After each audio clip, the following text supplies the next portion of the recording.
you introduce yourself and your work?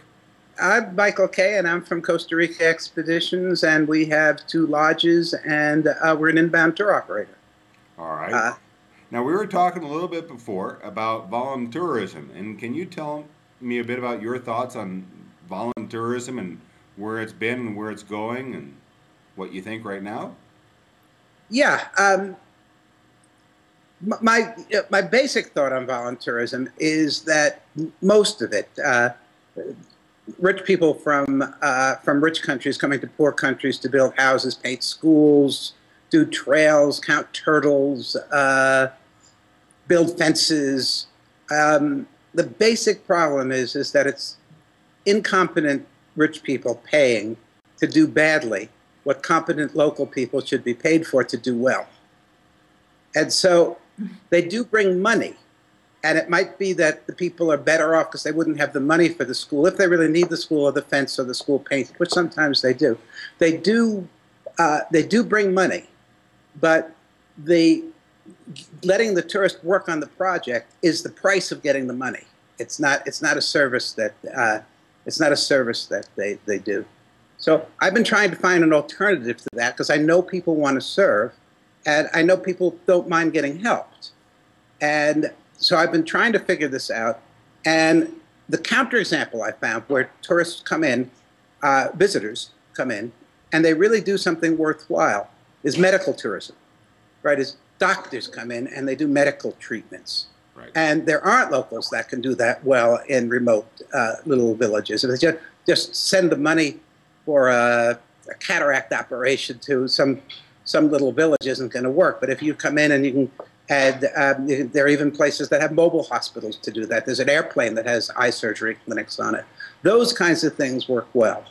But the problem that you have is that it has to be doctors, and when doctors do regular travel, there's a limited amount of doctors who will do that. So what can I do having hotels? What do my guests do well that the people really need? And what I figured out after a while was what almost all my guests do extremely well is speak English. And what the people, the local people in the places I work, if they speak English, that would quadruple their lifetime earning power or their weekly salary, however you look at it. Wow. You know, in the one place where I'm going to start this project, if you can drive a motorboat and not speak English, you're a boat driver. And I never remember how much people make, but if you can speak English, you're a guide.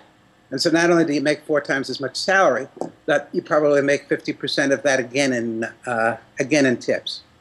And if you have a little management skills, you can go from being a guide maybe to being an assistant manager to even being a manager. But the basic, because it's easy for people to learn a lot of it's a lot easier for adults to learn management skills, computers, math. That's how the people have a good basis to learn. It's very hard for adults to learn languages. And language is the hardest thing most of us learn.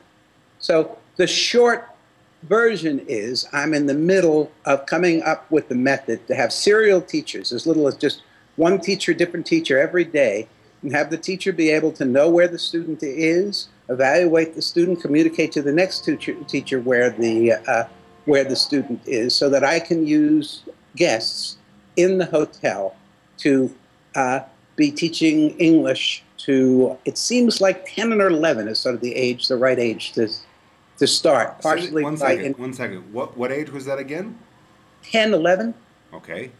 And that I'm not sure whether that's the right age developmentally to start, but it's sort of the right age logistically to start. It's when they have some interest and they're willing to be involved.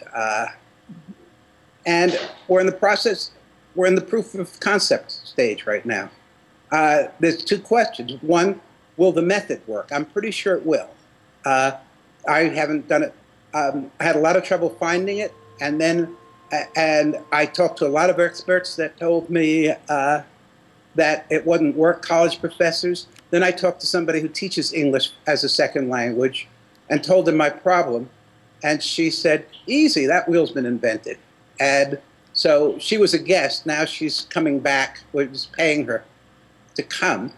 And on the blog, you'll just started last week and post every Monday. You'll see sort of the development of this as I work it out. And she'll do a post on her. It's just an easy method.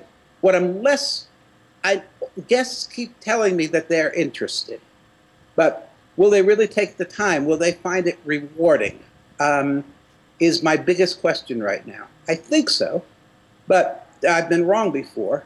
And the question is, will they, will they do it? If they find it rewarding, if they really like it, it even becomes a good business model. We're not going to charge for it, but if people find it really rewarding, it might be a reason to come to us as opposed to somebody else. Though I feel better putting it out as a model. If it really works, it will work. If the method works and the guests like it, it will work in hotels all over the world. If it doesn't, it doesn't. That's the real fast, short version of what I'm up to, and the blog will keep you posted. Thank you, Michael.